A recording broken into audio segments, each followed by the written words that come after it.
Word on the street is that the Fed is injecting $16 billion into the economy this week. Here's what you're going to do about it, and here's what it means to you. But before we get into that, I need to give you some context. First of all, that's word on the street. But what I do know for a fact is that the Fed is buying treasuries, and China dumped their treasury. So what does all this mean? This means that they are adding dollars into the system, decreasing the value of yours, aka inflation, on top of the fact that you already know we have a weakening dollar. Okay, this is not advice. This is what a little birdie told me. Don't tell nobody. Actually, it's not what a little birdie told me. It's this little red report that the Fed puts out called the H8 report. And so it talks about the balance sheets of commercial banks. Nobody reads this report. They're pumping all this money into the economy, but it's not going back to the regional commercial banks. Their deposits are not increasing.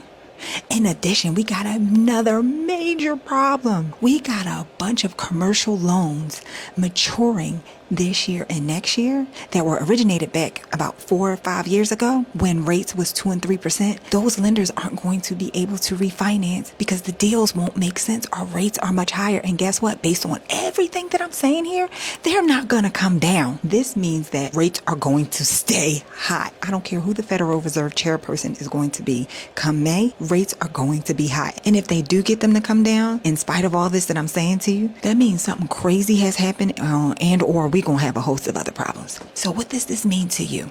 Y'all already know we have a home affordability crisis. It's probably like the biggest problem in the economy right now. No one's really talking about it, but we have a whole entire crisis. Since people can't afford to buy homes, where are they going to live? Apartment buildings. This ain't advice, so this is what one might do.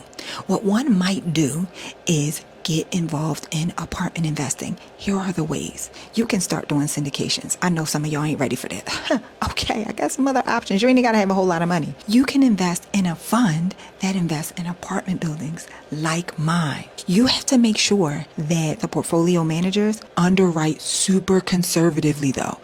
They are getting deals at pennies on the dollar. So you want to figure out a way how to get in the game.